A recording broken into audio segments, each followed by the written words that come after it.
Today we will discuss practical number 8, that is electromyograph, right? The instrument is called electromyograph, the technique is called myography, the signal is the record which is called myogram.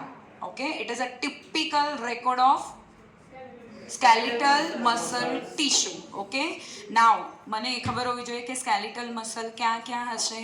સ્કેલિટલ વાળો જેટલો બી part છે એટલે મારા movement માટે હું હાલું ચાલું છું, હલન ચલન કરું છું, સિમ્પલ વસ્તુ, બરાબર છે? ઓકે, બેસિક એપ્લિકેશન તમે EMGની જ્યારે બી સ્ટડી કરો, નોર્મલ વાઇટલ પેરામીટર નથી પણ ફિઝિયોથેરાપિસ્ટ છે કોઈ પણ, બરાબર, મસલ ડેમેજ થયું છે, ન્યુરોમસ્ક્યુલર ફંક્શન ડિસફંક્શન થઈ ગયું છે, પ્રોપરલી વર્ક કરતું નથી. ઓકે, સ્પોર્ટ્સ મેડિસિન, અત્યારે વિરાટ કોહલી છે, મસ્ત રમતો હોય, હમણાં કંઈક આમ સ્વિંગ કરવા ગયો અને એને મસલ સ્ટ્રેન થઈ ગયું, તો એકચ્યુઅલી કોઈક મેજર ડેમેજ છે, તો એ કેવી રીતે સ્ટડી કરશો? કયા સિગ્નલથી સ્ટડી કરી શકાય?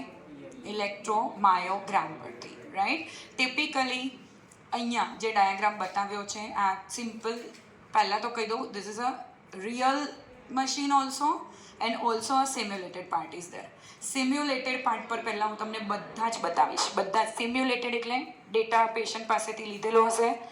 કોઈ બી નોર્મલ EMG કેવો દેખાય, એક્સાઇટેડ EMG કેવો દેખાય, રો EMG ડેટા કેવો હોય, 100 હર્ટ્ઝનો કોઈક ડેટા છે તો કેવો છે, 200 હર્ટ્ઝનો, મલ્ટિપલ 10 to 15 EMG ઓલરેડી તમારા માટે સિમ્યુલેટેડ આ કિટમાં છે. Okay, just for your information કે ઘણી બધી સિચ્યુએશન, ઘણી બધી કન્ડિશન કે જેમાં તમે આ રેકોર્ડ જ્યારે લેતા હો સ્ટડી પર્પઝ માટે, okay, this is normally use for the study purpose કે કેટલું ડેમેજ છે, શું છે, વર્કિંગ પ્રોપરલી થાય છે કે નહીં. ઓકે, કોઈ ફિઝિયોથેરાપી તમે ટ્રીટમેન્ટ આપી પછી પાછું એ ટ્રીટમેન્ટ આપ્યા પછી પણ એ વસ્તુમાં ઇમ્પ્રુવમેન્ટ છે કે નહીં એ પણ ચેક અહીંયાથી જ થશે.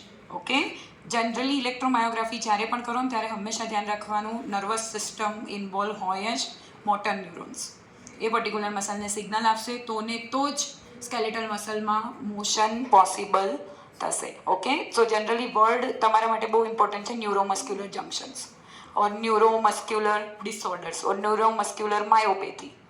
માયો is related to muscle. Done? Okay, કોઈ પણ તમને EMG વિશે પૂછે તો ટિપિકલી સરફેસ રેકોર્ડિંગ છે જ આપણી પાસે, પણ તમે સરફેસ રેકોર્ડિંગ કરો ત્યારે અહીંયા બતાવ્યા પ્રમાણે કોઈ પણ મસલ હોય ત્યારે તમારું ગ્રુપ ઓફ મસલ ટાર્ગેટ થાય, રાઈટ?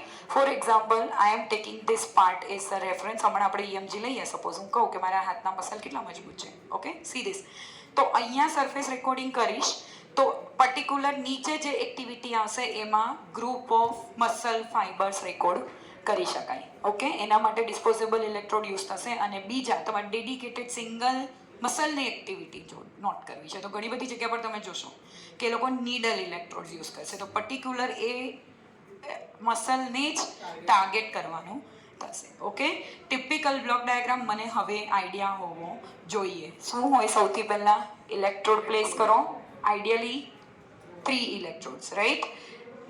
બાયપોલર અથવા તો યુનિપોલર કન્ફિગ્રેશન ને જનરલી આપણે બાયપોલરમાં 2 ઇલેક્ટ્રોડ પ્લેસ કર્યા અને ગ્રાઉન્ડ જનરલી રાખશું બોની સ્ટ્રક્ચર પર. એટલે અહીંયા કરો તો આ પાર્ટ, અહીંયા કરો તો આ પાર્ટ. ઓકે, અહીંયા કરો તો બોની પાર્ટ આ કે આ, that will be your choice. Boney part એટલે રાખવાનો જેથી કરીને પ્રોપર ગ્રાઉન્ડિંગ અર્થિંગ મળી શકે. ઓકે, પ્લેસ કરવાનું થશે જ્યારે પણ 2 ઇલેક્ટ્રોડ જનરલી આપણે આઈડિયલી કન્સિડર કરશું અને બાયપોલર કન્ફિગ્રેશનમાં મેજર કરશું. એટલે મૂકી દીધા પછી ઇલેક્ટ્રોડનું જે સિગ્નલ આવશે એને અહીંયા તમે જોઈ શકશો. હા, ઇન્સ્ટ્રુમેન્ટેશન એમ્પ્લીફાયર સીધું મૂકી દીધું છે. ઇલેક્ટ્રોડ જેવો તમે ભરાવશો સીધું શું આવશે? એમ્પ્લીફાયર. એમ્પ્લીફાયર પ્રોપર 800 થી 1000 ગેઇનનું તમે ડિઝાઇન કર્યું હોય તો કોઈ પણ મસલ સિગ્નલને પ્રોપરલી એમ્પ્લીફાય કરી દેશે. After it will give in to the filters એમાંથી EMGને કાઢી લેશે. Now anybody knows the range of that muscle કેટલા ટિપિકલ એમ. વોલ્ટેજ અને ફ્રીક્વન્સી હવે બધા જ સિગ્નલ્સ બાયો પોટેન્શિયલ જેટલા બી છે આપણા ECG, EMG, EOG, ERG, EEG, at least 5 તમારે યાદ રાખવાના. ઓકે, ટિપિકલ હું તમને કહી દઉં, માઇક્રોવોલ્ટ મિલીવોલ્ટમાં એનો એમ્પ્લિટ્યુડ હોય એટલે કમ્પલસરી બધા જ કોઈ પણ પોટેન્શિયલ્સ એવા નથી જે વોલ્ટમાં છે. એટલે બધી જગ્યા પર તમારે શું કરવું પડશે? ફિલ્ટર, એમ્પ્લિફિકેશન તો કરવું જ પડશે. અને મેઇન ઇન્સ્ટ્રુમેન્ટેશન 10 કિલો હર્ટ્ઝ એટલે કેટલા થયા 10,000 હર્ટ્ઝ. ઓકે, કારણ કે તમે જેટલું પાવરફુલી બર્સ્ટ કરશો એટલું એની ફ્રીક્વન્સીમાં વધારો આવશે. અને મિનિમમ કેટલું? રેસ્ટિંગ સ્ટેટમાં જે કોઈ મસલ કશું જ નથી કરી રહ્યા તો 0. ઓકે, ઇલેક્ટ્રોડ અટેચ કરીને બેસી ગયા તો શું બતાવશે?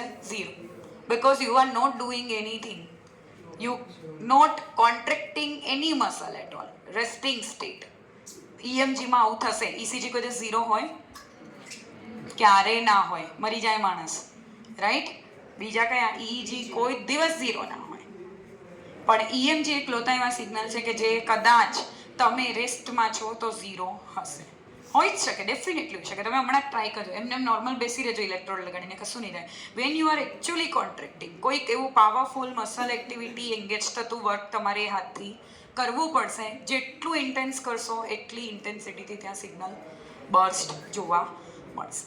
ઓકે, જોવાશે કેવું? Random noise signal.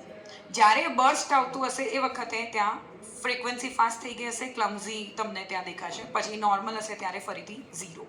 ફરીથી બર્સ્ટ આવ્યું, દેખાશે ફરીથી 0. ઓકે, તો સાઉન્ડ સિગ્નલ જેવું EMG સિગ્નલ થોડું ઘણું દેખાશે. જેટલું વધારે કોન્ટ્રેક્શન એટલા વધારે તમને બલ્કમાં પલ્સીસ.